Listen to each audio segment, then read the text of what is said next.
Wagwan, folks. It's your girl Lexi, and you are tuning in to Reggae Influence. We're going to dive deep into the culture of reggae music, the history of our origin, the beautiful country of Jamaica, and so much more culture. So tune in, relax, let's get into it. This is Reggae Influence. So we're going to start a little bit. It is Black History Month. So happy Black History Month, everybody. We are in February, and we are going to be talking about the Honorable Marcus Garvey pardon. Yes, finally, Biden did it. We are so thankful, and we're so happy that Marcus Garvey got pardoned. Now, let's take it a step further. This is a civil rights discussion, right? Because so many people see the Caribbean. I just heard it, as a matter of fact, on a call that I was on before, where there's a lot of controversy when we're celebrating civil rights, right? And we look at Marcus Garvey and we think it's just like an isolated person that was involved with civil rights. And that's absolutely incorrect, right? We have so many contributions to civil rights. The list goes on and on. If we talk about W.E.B. Du Bois, when you talk about Malcolm X, who is from the Caribbean, right? Not specifically Jamaica, but his parents are from Grenada, right? His mother. Talk about Farrakhan, right? Farrakhan, who was involved with the NAACP and did so much more for the civil rights agenda. Malcolm X as well, with Malcolm X as well. Guess what? Farrakhan's father is Jamaican, right? And his mother is from St. Kitts and Nevis. When you're talking about Harry Belafonte, who funded Malcolm X's, some of his biggest speeches, including the I Have a Dream speech, that was Harry Belafonte. He was an entertainer at the time. He was a Jamaican singer. At that time, I wouldn't say it was reggae, but it was like island music. I don't know if it was mento or ska. They had those earlier music that happened before, but Harry Belafonte, I love his songs, by the way. But anyways, he took his money and funded MLK. At that time, there was a $50,000 check that he petitioned and contributed to by doing awareness with his show, giving the proceeds and his own pocket to fund the civil rights movement. So we also have Shirley Chisholm. She was the first African-American / Bahamian American from the Bahamas that was elected into Congress. And then we have James Weldon Johnson, right? He wrote in the 1940s the Lift Every Voice and Sing, right? So the list goes on and on and on. Maya Angelou's family is from Trinidad. I mean, I could just keep going on and on with the Caribbean contributions to the civil rights, right? So many people, you hear it online, you hear it on YouTube, they're just misinformed. History, oh, well, you know, this all started when the Immigration Act was passed in the Civil Rights era of 1965. Absolutely incorrect, right? Marcus Garvey explained to us how Marcus Garvey got here in 1910. Yes, he came in 1910, folks. This was long before immigration. So what you have to remember is the U.S. and the Britain were together fighting World War II, right? They were joined forces. So you have to think the Britain was colonizing over the Caribbean, right? So they were shipping back and forth their slaves to the U.S. and some of us stayed here. Some of us went back.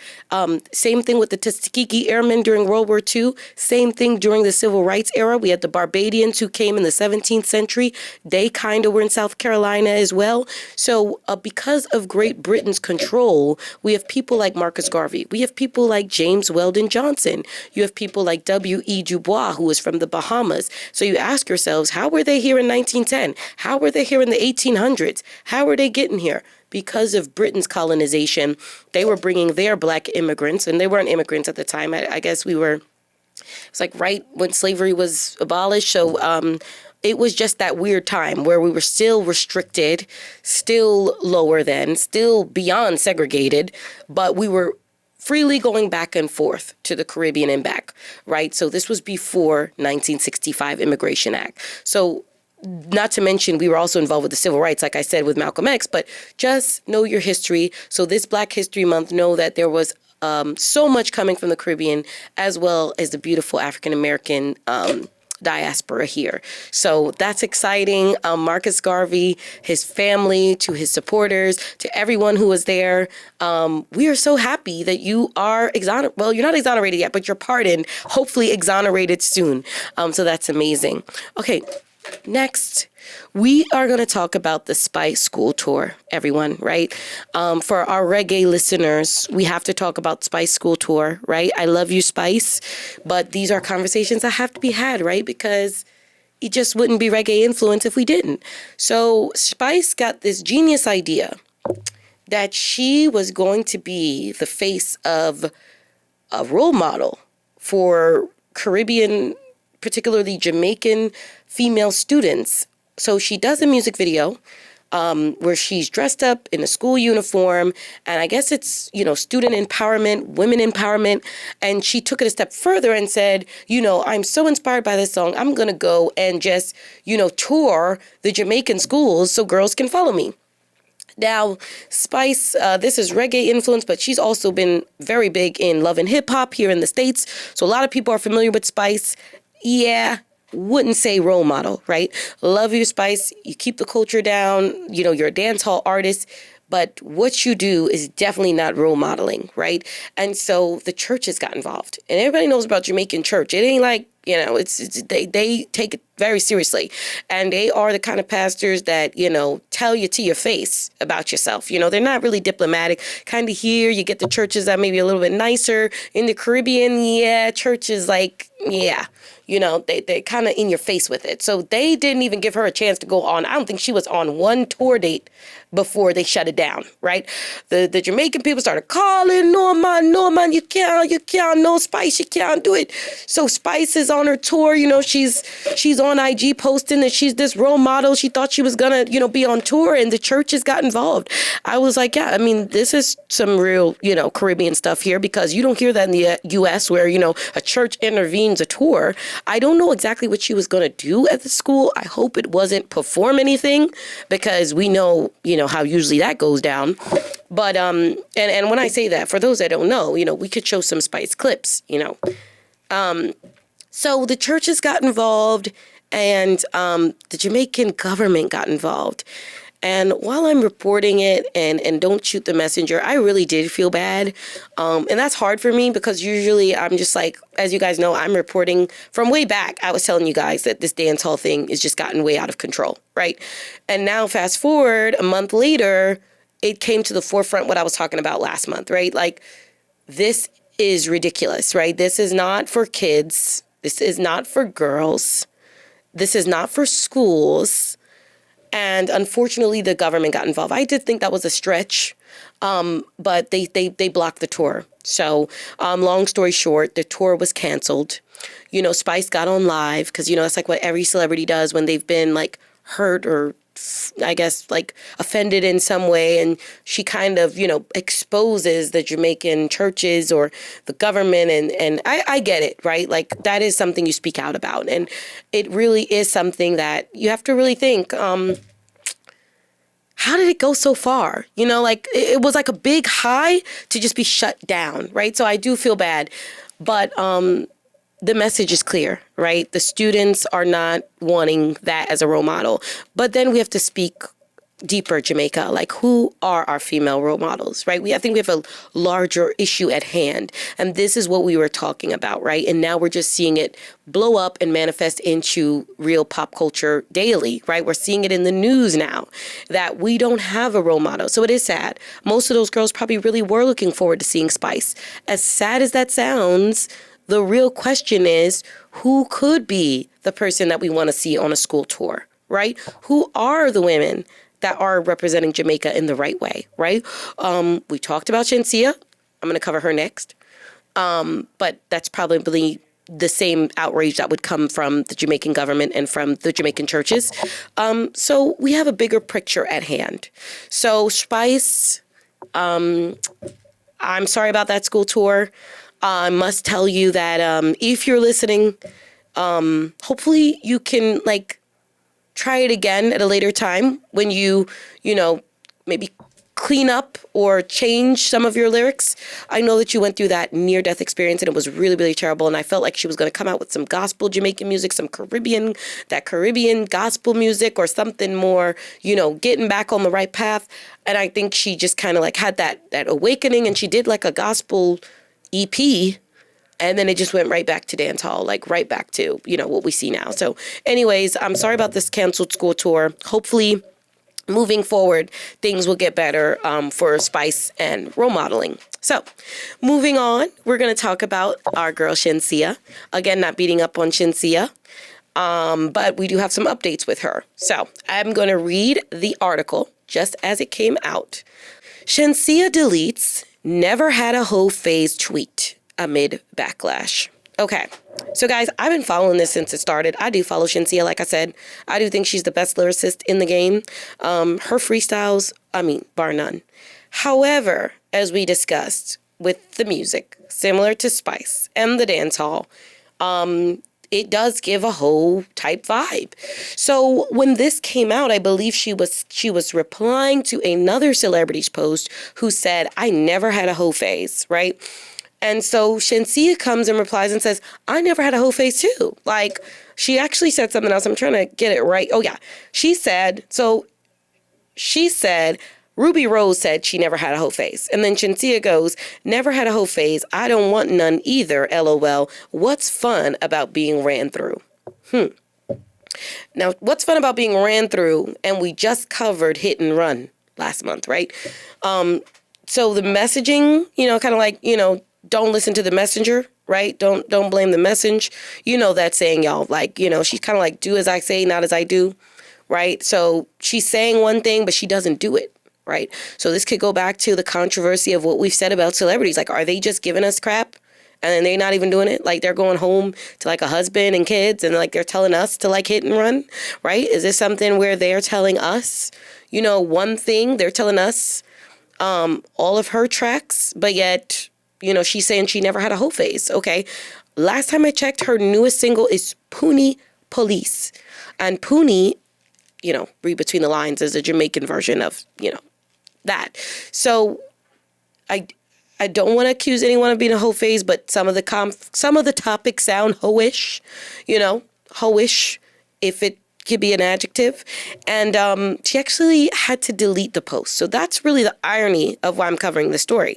I watched her when she said it. I was actually cheering for her because I'm like, I gotta give props where there's props. She's actually telling women she didn't have a hoe phase and there's nothing fun about being ran through. And I agree with her wholeheartedly. So we know that she knows better. So we know that when she's giving us Lick, I think that's her song, Lick. Yeah. With Megan Thee Stallion. Just read between the lines of what Lick is about. If children are in the room, don't look up the music video because it's it could be on Pornhub. But she nonetheless knows that there's nothing fun about being ran through. So Shenseea, I agree with you. However, she never had a hoe phase, and then she has to delete it. Why? Because our Jamaican and probably African American, but mainly whoever's following her, gave an uproar that she said that, right? Like, we're at a stage now in our society where women were offended that she said she never had a hoe phase. Like, it's something we're supposed to do. Like, it's like you're supposed to graduate from hoe phase. I didn't realize there was hoe faceology. There's a whole class on being a hoe, apparently, where these women had outrage because they felt that she was not supporting women. She was discriminating against women. I don't feel discriminated against from that comment. I don't know if anybody else does. I don't feel discriminated against because she said that there's nothing fun about being ran through. However, she got so much backlash. She actually put out an apology for saying that she didn't have a hoe phase. Yes, ladies and gentlemen, an apology that she did not have a hoe phase. So let's read it. I deleted that tweet because I love and support all women. I don't want y'all to think I'm discriminating against us. Wow, Shenseea. Us? No, y'all. Because this is exactly what we're talking about, right? I hate that these are the topics I'm covering with both Spice and then Shenseea. We've got this whole mixology going on where, we have someone that's trying to be a role model, but no one else sees them as a role model. Perhaps the young girls who don't know better, and when they get older, they see that they were kind of misalign, and then it's kind of too late, right? Because you've done grown up on this music now. So now you're 25 and you've been thinking lick and hit and run and all the spices stuff is like the jam and the lifestyle. Now you're 30 and you've been ran through, and they're even telling you it's not cool to be ran through, but then that's all you know. So now you're angry, and then you're cursing out everybody on your comments that you shouldn't be offending us, right? Because you told us to be a hoe. So now I'm a hoe, and now you're telling me I'm not supposed to be a hoe. So now I'm mad because you're discriminating against us, which has nothing to do with discrimination. And now they're apologizing, and here we are. And round we go, Jack, right? Round and round we go. Because this has gotten so out of control for our Jamaican reggae influences, right? And they're influencing us down some paths that I think we need to revisit, you know, as Jamaicans and just as all of us in the diaspora that listen to this, that are influenced by this, even love and hip hop. We know Spices on that. These are some questions that we want to really ask ourselves. Is this where we are, right? Is this really where we are? And the answer is yes. So I guess the people accept your apology. I don't, you know, because I think you were right with what you said first, Shenseea. And I think if you stood on business and you stood on that and you just, you know, stood your ground and left your comment as is, you might been helping those women in the long run, right? Sometimes it's not always good to give somebody that bandage for the short term, but you want to make them feel good in the long run. And so I understand why you said sorry, because those women have kind of been, you know, I grew up listening to some of this stuff and I know it's terrible. Like, I knew it was bad then, and I you know, you kind of are a little more blind to it when you're younger, but now, you know, it's all coming to a head, like, you know, we say in Jamaica. So, yeah, moving on. We're going to talk about now the controversy of the Grammys, right? This was a wonderful week in reggae on a positive note, right? It was what would have been Bob Marley's 80th birthday. On top of that, he had this wonderful 1 year coming up on the 1 year anniversary of the One Love movie, which if anybody hasn't watched, I encourage you to go watch it. And then there was a beautiful sing-along that kind of developed into a worldwide phenomenon of singing Bob Marley's One Love song throughout the world on his birthday, which was February 6th, 2 days ago, right? And then we get to today, and there's so much backlash, right? And this is something, again, that we talked about last month, but somehow, some way, this is an issue that's been going on, and we're all mad that Bob Marley won the Grammy. Okay. I thought that was exactly appropriate. Why? Because Bob Marley actually is reggae, right? And we talked about this last month. The category people that they put in there, as we talked about, Shenseea, Vibes. Well, I'm glad. Vibes came on a U.S. visa. We love you, Vibes. You're here. But you are not reggae, right? We love you, Shenseea. You were on the reggae. You were on the Bob Marley album, but you also are not reggae, right? Like, you're singing a few reggae songs, right? But you're a dancehall artist. So first of all, big disappointment for the Grammys that actually included this as reggae, because we talked about this, right? They are dancehall at its best. These are not reggae artists. So I get the backlash, but we're seeing comments that really are unacceptable, right? And we're talking about from the Jamaica Gleaner, which is like our, you know, USA Today, or like our, you know, New York Times, right? And I mean, I'm reading some of the stuff and it's just like sad, right? So let me read something to you guys so you could see what exactly I've heard about Bob Marley winning the Grammy. Even in his death, 80 years later, he made a great impact, got a wonderful award. Of course, everyone thinks it's rigged, that they're friends with the Grammy people, who knows, and that there's some big conspiracy. So, Jamaica Observer, controversy surrounding the Grammy Awards has reared its head once more following Sunday's announcement that Bob Marley, One Love's music inspired by the film, nabbed the win in the Best Reggae Album category. The movie soundtrack beat out first-time solo nominees Shenseea and Vybz Kartel, as well as Collie Buddz and the Wailers, for the coveted gramophone, leaving many disappointed in the Recording Academy's choice. Many disappointed. Not me. Now, I get Collie Buddz is reggae, but I mean, let's be real. I have not heard his new stuff, right? Since finally the herbs come around, and I think the song has come around. So Collie Buddz, shout out to you. You have some hits there. I don't know why you are a first-time solo nominee, or are we just talking about Shenseea and vibes? The Wailers, I understand. The Wailers have an amazing, staple on Jamaican culture, an amazing staple in reggae music. However, compared to that soundtrack, guys, again, watch the movie. They did remix it. They make it sound good. When you hear War, when you hear some of the songs, they added some flavor to it. They took out they added backgrounds to it. It really, to me, I listened to that soundtrack. So I don't know if it's because I'm a reggae enthusiast, right? But I loved it. I think the movie was a hit. The movie got a lot of awards, and I think the movie was perfectly done. And so I think the soundtrack just went along with it. The Grammy kind of sums it up. It was just one thing. So it wasn't like he got a hit and nothing happened. Again, it was Bob Marley's movie that came out. So this was the soundtrack to it, and the movie finally is coming out, years after his death, right? 40 plus years after his death, right? So this topic I had to cover just because, I just hope that people can feel more unified and understand what reggae is.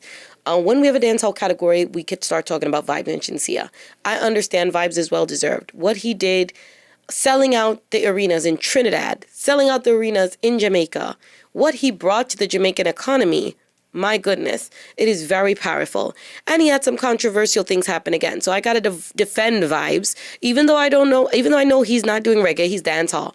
But I have to defend him because he had some controversial comments that people were clipping just because he said he thinks that the Black Americans in America have a privilege. They have the biggest privilege in all of the African diaspora. Just to paraphrase that, Black Americans, they're the privileged Black people. The way he phrased it was Black Americans are the most privileged Black people on the planet. It's funny because when you tell Black Americans this, they're going to look at you like, what are you talking about? I don't think anything was wrong with that comment. However, clips have been circulating and people have been angry that he said it, and people are doing clips that he's talking about Black Americans, he's talking about this and that. All he was saying is they're the most privileged in the Black community. What is wrong with that? America is the most privileged country. If you want to, however you want to look at it, as far as superpowers go, it's undeniable America is the largest superpower. I'm American. I know, even with Caribbean roots, I could tell you that it is the largest superpower. So what was wrong with Vibes' comments, right? So let's not make things what they are not. Let's not be hostile to comments, right, in our reggae industry, right, and cause diaspora wars, right? We don't need diaspora wars. We don't even need wars within our community. We're all mad with the Bob Marley Grammy winning. What are we doing, Jamaica? What are we doing, Africa? And what are we doing, Black America, right?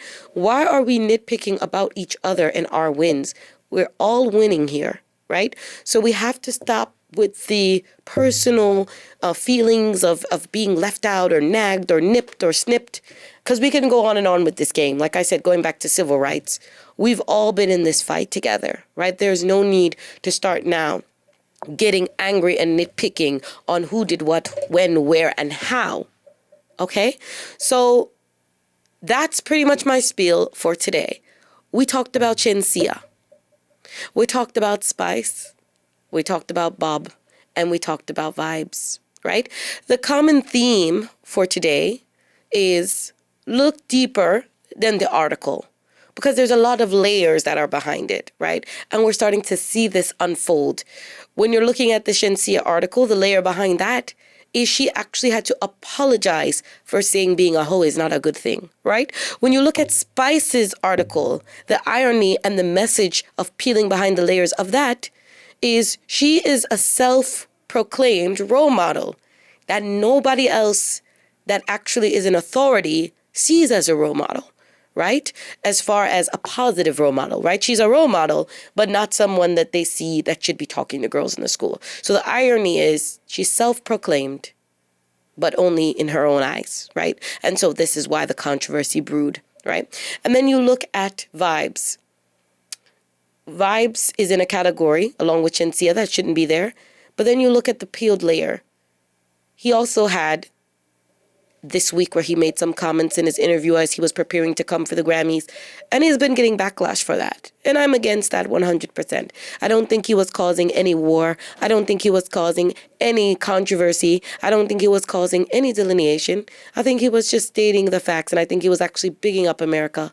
But I think it was in the wrong hands once again with these stories. And then we have the wonderful, honorable, late and great Bob Marley, right?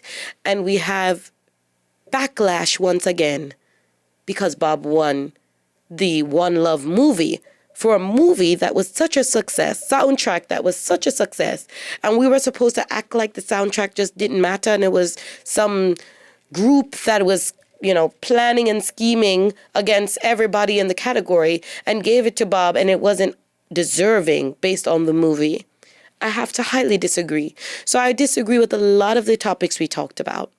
And that's why we're here at Reggae Influence, to really see how reggae is influencing the world. As it stands, we can do better. We can do better reggae music. But what I love is, since last month, we've got 3 to 4 new examples of what we've been talking about. Let's clean up the genre. Let's be clear on what's reggae and what's not. Right? Let's clean up the acts. It's fine if you want to be dancehall. It's fine if you want to twerk and jump on man and do whatever it is you need to do. But let's get some real role models that did reggae music, the music for the people, the music for activism, the music about going back to the homeland, rebuilding our homeland, rebuilding Jamaica, loving everyone, uniting, one love to the world, which was our message from Jamaica last year, one love to the world. That's what we stand for. That's what we should be about. Let's get back to the drawing board, reggae enthusiasts. Let's get back to the drawing board. Let's stop picking at this and that diaspora, this, that, and let's start looking at the unity that we all share, right? And so last but not least, I want to leave you with the message of course, listening to your favorite reggae song, remembering where you were when you first hear it, remembering what it does to your soul, what it does to your mind, what it does to your body, what it does to your spirit. Keep it in mind.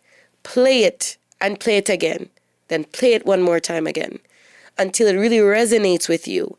And then we, as reggae enthusiasts, can change the world. Have a wonderful and beautiful, bright, beautiful Black History Month. Love you all. It's your girl Lexi, and you've tuned in to Reggae Influence. Bye-bye.